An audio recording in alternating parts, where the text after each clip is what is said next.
All right, get set. Here comes your ultimate guide to choosing dividend stocks. We're putting on our investor hats today and talking about what are dividends, how to find them, and what stock should we be investing in on a longer term basis. Let's start right out of the gate, guys, with the basics here and talk about what a dividend is.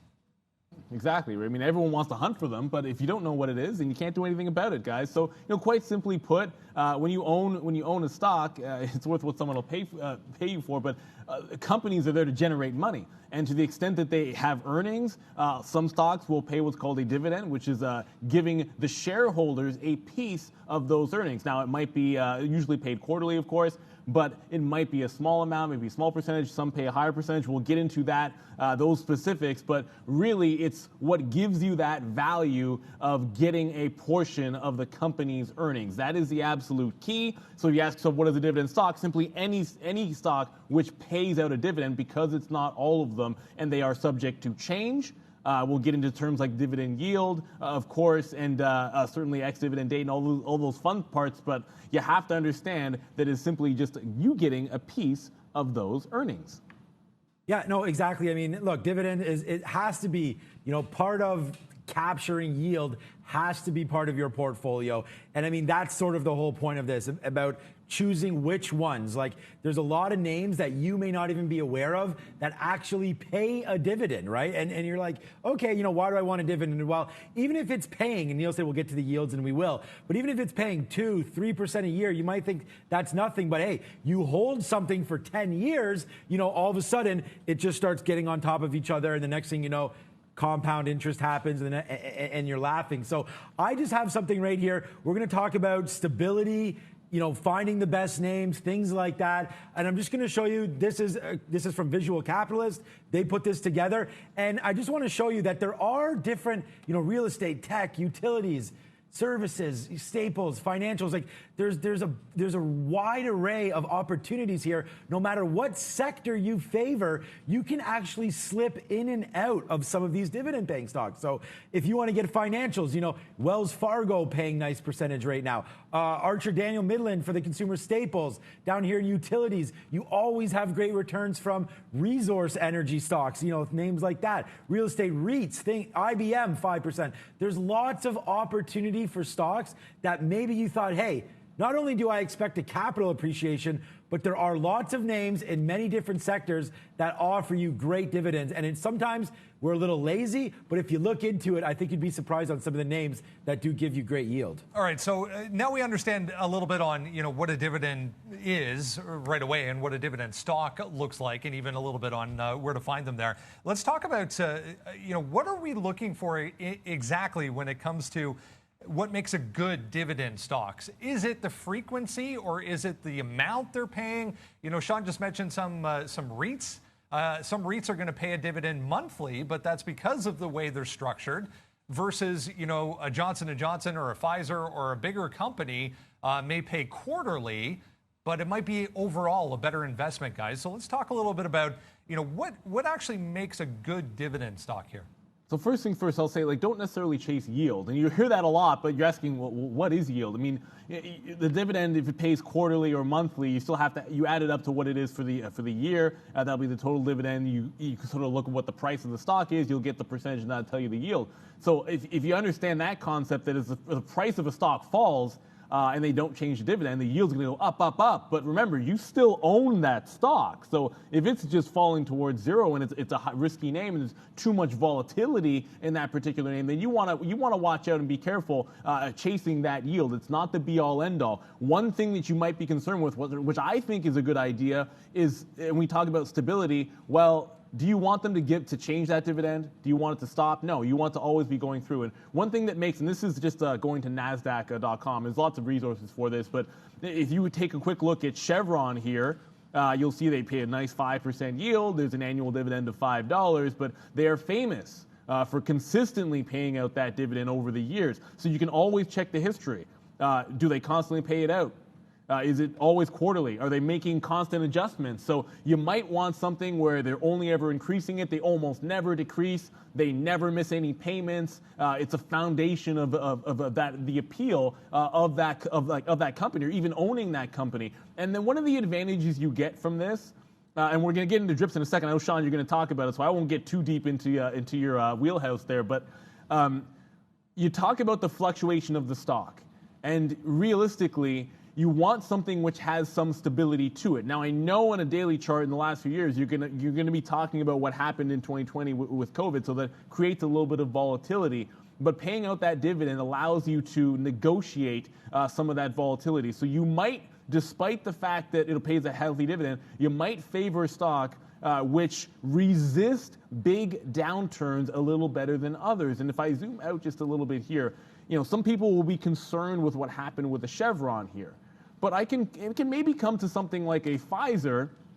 And just to give you an idea here, as this one loads up, just to give you an idea, Pfizer, on the other hand, might resist the moves to the downside a little bit better than some other names. So what will happen is you still have volatility, and you still have that drop that happened in 2020, but relatively speaking, instead of getting cut in half, the stock might get cut like 30% or 40%. So that can be a feature that you like a little bit better. You want something which is a little bit less responsive to massive moves in the overall market because you want that stability. You want something which pays that dividend consistently, that does not have a history of decreasing it. You can always look at the dividend history, and you should always make sure that you do that. Do not chase the yield, because it can be a function of a stock simply falling in price too fast, guys. So there's a lot to consider there, but one word that keeps coming up over and over again: stability, stability, stability. Stability, very, very key. And it's actually funny because we're going to talk about a name here that was so stable for so long, and then COVID hit. And that's the thing. We talk about you have to have some kind of dividend stocks for sure to make sure that you capture yield. But basically, Macy's here, well, what happened in during COVID was absolutely tragic to some of these retail companies. You could see before COVID, basically just cruising 17, 18. Look, I mean, Macy's fell from glory for a while. But the point that I'm going to get at here is what I'm going to show you is the dividend yield, right? And Neil said, don't chase yield. He's 100% right, because oftentimes when you're chasing yield, like if you're saying, you know what, I still like Macy's, man, I still get that $1 every quarter or whatever it is for Macy's. So even though it's $16, I know I'm going to get $4 back on the year if they're paying quarterly. So I'm going to invest in that. But the problem is when too much of their profits, of their bottom line, is going to pay a dividend, this is what can happen to the equities. So all of a sudden you're invested at $16, bang, it smashes down to $4. And then look at this. So I just found this off YCharts. This is Macy's dividend yield. Look, 4%, this is through 2000. It's going up. It's following the stock price. We just showed you that their stock price got hit. So yield starts going up, right? And then all of a sudden, look what the yield is in April, right? 34%. Because why? This is of 2020. This is of 2020. Why? Because their stock price is getting crushed. So when you come into April and they're still paying that whatever it is, 50 cents a quarter, and the stock price is only $5, then you're going to get what looks to be an amazing yield, okay? But look what now Macy's is at, 0. So if you're chasing dividend, what winds up happening is as they lose capital, guys, then the dividend becomes irrelevant, but that 0 is now, and Macy's stock is on a march back, right? So if we put this back, look at what's happened here. So it's recovered. This is once a dividend darling, now no dividend, but you can see the equity has recovered back to these pre-COVID crash levels. So you have to pay attention to releases as well. And that's why I like sectors that give you consistent growth and not ones that favor, possibly consumer spending like Macy's does. It's an excellent point. You can look at any of the REITs that were in office buildings or in anything that got hit with COVID as well, because charts look very similar to those stocks. Let's talk now, guys, a little bit about how to maybe maximize returns. Neil mentioned, reinvestment plans.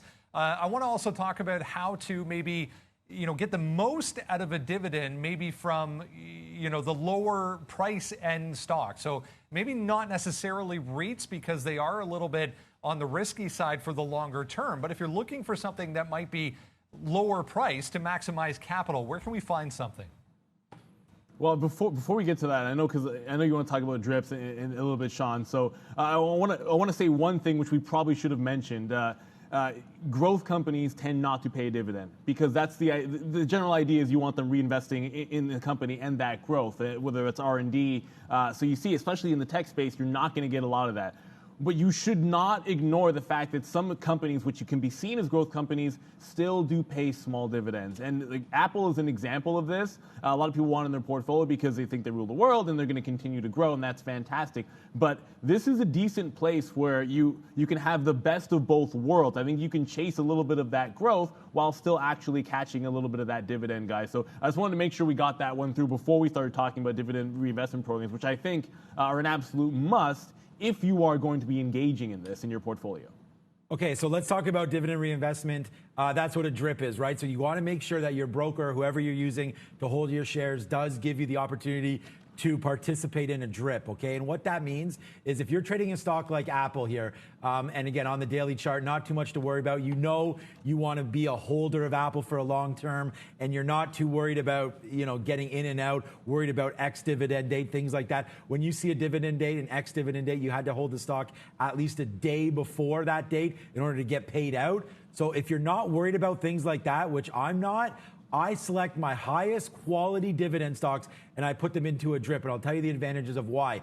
The first point is, and what a DRIP is, means when they're going to pay a dividend, instead of giving you the cash, so instead of saying, okay, let's just say I'm owed $100. Let's make it easy. Let's just say I'm owed $125 in Apple dividends for the quarter, okay? What your choice is for them to deposit into your account that $125, or you can take it as a percentage of a share, right? And so in this case, you would get that 1.01 shares of Apple. But so all of a sudden, your account will go from 100 shares to, as soon as the dividend is paid, which is generally about a month after, then you're going to get 101 shares. Now, the advantage of that is obviously compounding, right? Every single quarter, you're going to get one extra share.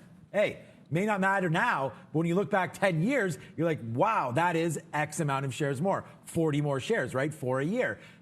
And it also fluctuates as the price goes up, right? So if they increase the dividend, then you will then get more cash and therefore be able to put that back into the stock. That's the first advantage, the compounding. The second advantage is you're not going to have to worry about what to do with the cash. It's just being reinvested back into a name that you already like. So that's a huge advantage. The third one, which a lot of people don't really understand, is not that they don't understand, it's just that it's forgotten, is that you don't pay any fees when you get dripped, right? So all of a sudden, money's just going to come back into your account, turn it into shares, and you don't pay that transaction cost. So I know on Robinhood, there's not too many costs or anything like that, but the point is, it's just going to float right into your account. You're going to wake up the next day and notice more shares, and you don't have to pay a transaction fee. Now, I don't want to say that's true for all brokers. I know it's true for mine. That should be the case.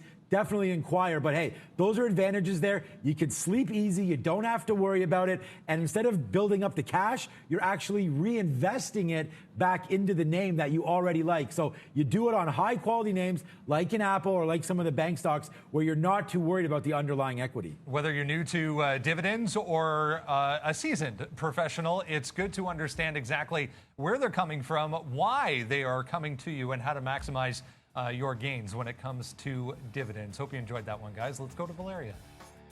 Hey guys, thank you for this informative content. Dear viewers, please subscribe to this channel to see more great videos.